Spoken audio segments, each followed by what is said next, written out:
So we're here today to talk about the recent guilty plea within the one of the Lola Saratoga burglary cases. Can you just tell us a little bit of an overall of the case? Sure. So on early morning hours of April 10th of 2024, the Lola store on Broadway in Saratoga Springs was burglarized. This is a case where the work of so many different people and observations brought together a very strong case where we were able to prosecute and ultimately obtain a conviction. But those early morning hours, the store was burglarized. It is a store that has some rather unique and expensive items for sale in it.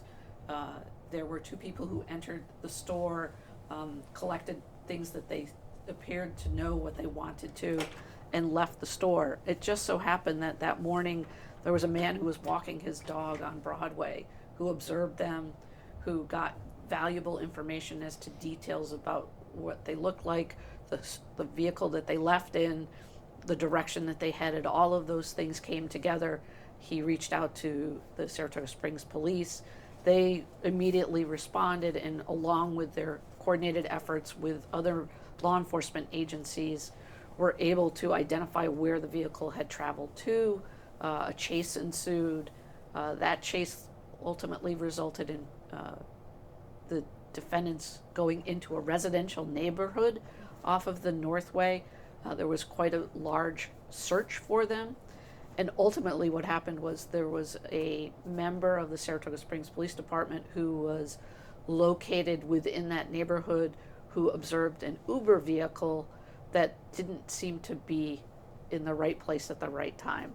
And upon his further investigation, it was determined that the three people who had abandoned their car and tried to dispose of the items they had stolen had called an Uber, and they were inside the Uber, and the descriptions that we had from them originally led the police to that further investigation and their apprehension. That is a crazy story because it really was a lot of the community help that played a big part in this. Very much so. Can you, I guess, just speak to a little bit about how, with the community's help, things like this do end up, I guess, working out? Sure. So information always can be such a key factor. The description of the vehicle that they left in, the description of the clothes that they were wearing from the gentleman who was walking his dog on Broadway in those early morning hours, conveyed to law enforcement the great relationship and partnerships that the law enforcement departments in our county have, because this wasn't just one entity being able to do all of this, whether it was the Saratoga County Sheriff's Department or the New York State Police, and even others that information was broadcast to be on the lookout for. And then ultimately, just a police officer being stationed in the neighborhood but making good observations, and someone who was just an Uber driver who picked up an Uber fare, all of that kind of came together and brought about a very strong case, which led to convictions for 2 out of the 3 people. Yeah, no, definitely. Now, these men, they are from the D.C. area. Correct. There is still another one that is going to be making an appearance this week as well. Correct. I guess is that difficult to, bring a case forward from people that do live out of the area and do commit crimes in the capital region? Well, having people return to court is always the important factor. These were charges that, while they were significant, are not the kinds of cases that we could ask for bail. And the defendants in this case followed the directions that their attorneys and the judge gave them in terms of when they were due to return and what their responsibilities were as someone who was charged with a crime. And that's also another component piece of the resolution of this case in a relatively short period of time. Just from my knowledge, why couldn't you ask for bail in this case? These are the charges which they were charged with are what are called non-qualifying bail offenses. So the bail reforms would not have allowed a local court judge, given the circumstances, to have set bail in these cases. Okay, all right, got it. we went over public, we went over the other appearance and bail. I forgot my next question here. Okay. Can you, I guess, talk about the process of, bringing this case to the two people that did plead guilty? Sure. This was a case that was significant in terms of value. They were all charged with felonies. They were charged with acting in concert together. They were indicted by a Saratoga County grand jury in relatively short fashion, and the information, as we're required to do for discovery, which is the information about the case, was shared with the defense attorneys. And this is one of those cases that is a very strong case. Both the video evidence, the eyewitness observations, as well as some forensic evidence that we were able to connect to some of the participants, all resulted in a very strong case. So I'm not surprised that, given all of that, that the defendants recognized that the offer we were making was one that made some sense for them to consider, and they did, and two of them have pled guilty. No, yeah. You live in the county, right? I do. As somebody who lives in the county, when you first heard of the crime that was committed, what were your first thoughts about a business being targeted and attacked like this? So, each and every crime is significant to those who are the victims of a crime and to the community in which it occurs. I really feel very fortunate, and not only do I live in this county, I'm a lifelong resident of this county.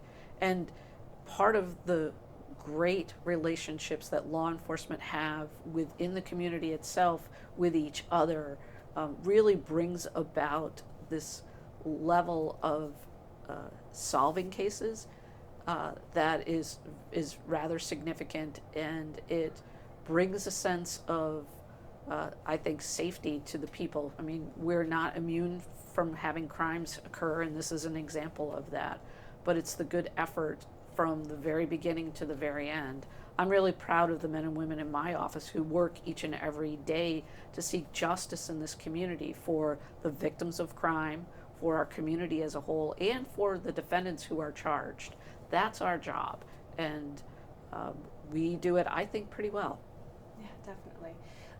The Lola Saratoga business, it's been targeted now 3 times. This is one of those times where there has been justice served, with the other one on Friday, hopefully, entering another guilty plea, or, becoming guilty, and then another justice is served piece of this. Mm-hmm. There's another time in Saratoga where Lola was targeted as well. What's the status on that case? So that case is still pending. The investigation is ongoing, and work continues to be done on a regular basis to try and solve that specific crime as well.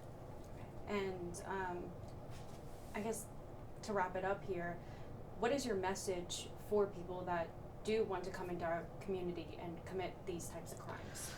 Well, I first of all, I hope that most people who are coming to our community are coming because of the amazing resources that we have, the businesses that we have, the activities and events that occur in Saratoga County. We are unique, definitely, in New York State, but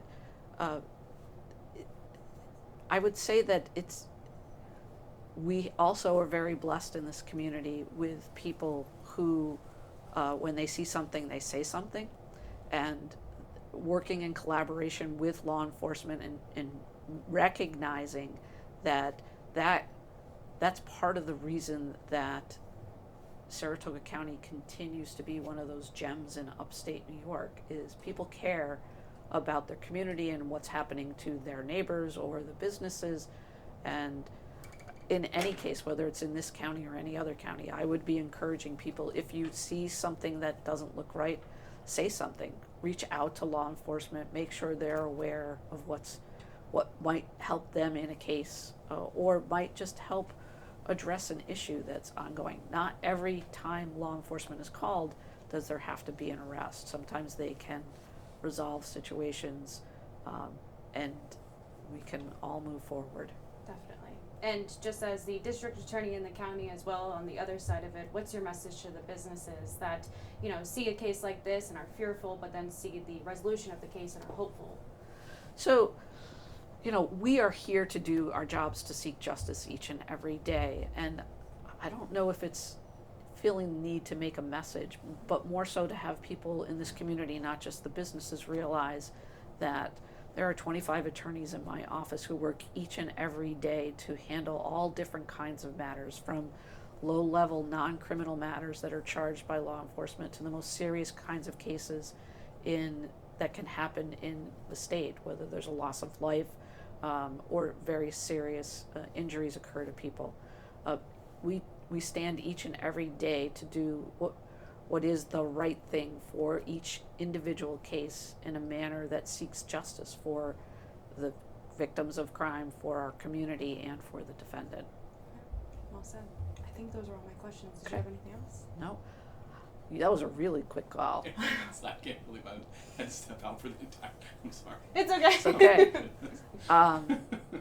So, hopefully that's giving you a sense of flavor. I'm not a big, I need to send a message kind of thing. I think Yeah. our presence and our existence, I don't do this without the work of a very strong team, not just the attorneys. We have investigators who are retired law enforcement people. Our support staff is tremendous. And it's that team and collaborative effort bring about resolutions for cases like this.